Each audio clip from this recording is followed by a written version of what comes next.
exactly has the IMF had to come out to say in its report?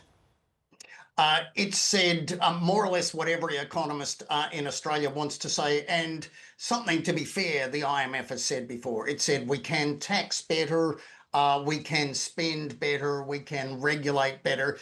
It lays out a long list of very sensible things to do at the federal level, at the state level, all of which is great, and it does make a lot of sense. Less clear that the politics will let a bunch of those things happen. Is one of the sensible ideas to look at that CGT discount that's been in the firing line for the last couple of months or so? Is that likely to happen, in your opinion? Yes, the government began just gently flying a kite, but that kite's gone pretty high now and flying quite strongly.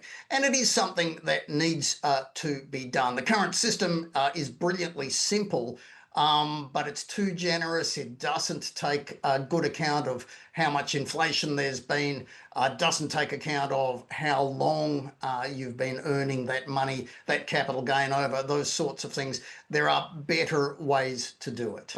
I mean, what about the other areas of tax reform that the IMF had been pointing out, such as removing certain property taxes? We know that there are a lot of friction costs for investors and homeowners to get in and out of the property market. Is that low-hanging fruit that would be looked at? Absolutely, it should be. Things like state stamp duties. They hold a big red stop sign in front of families who would otherwise like to be elsewhere, you know, closer to family or friends or a school or a job or whatever else.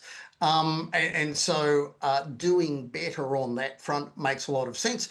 The IMF added, if you're looking at housing, you should also be much more willing to say yes in my backyard, that we have too many rules and regulations that say no. The IMF made a point saying we need to have a more economically friendly tax system. We've discussed two items there. What else would make up an economically friendly tax system? We rely pretty heavily on personal tax and on company tax.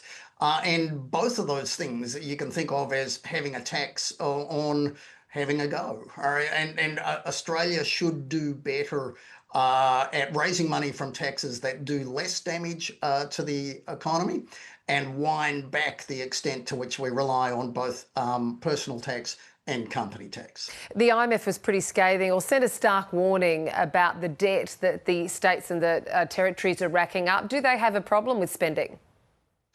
They do. Spending took off during COVID, but it didn't wind back as much as you'd otherwise have expected. True of the states and the feds. And so Australia's national social compact, if you like, our federal and state budgets, that has shifted in recent years.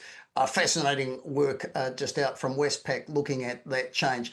To be clear, there's a lot of things that needed to change, but arguably we can do it a bit better than we are. Do you think that taxpayers would ever have to bail out the states or territories if debt continues to balloon? I would truly hope that is not the case. Some small states are in particular difficulty and have been one way or another for a long time. Tasmania, Northern Territory. There are challenges for bigger states, Victoria, Queensland, New South Wales.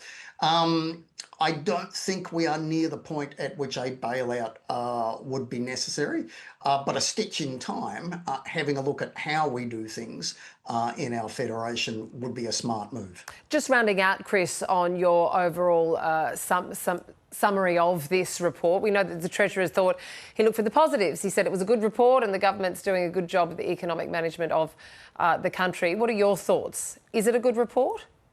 It is a good report. It lays out all sorts of sensible things. But in terms of what's actually likely to happen, it's, you know, that will be a very small subset, probably around those capital gains tax changes. And even there, we may mostly go back to what we used to do in 1985. Australian politicians from all sides have not done enough to challenge us for a couple of decades. The IMF just laid out those challenges. It'd be marvellous if our politicians rose to those challenges, but I'm not sure they will.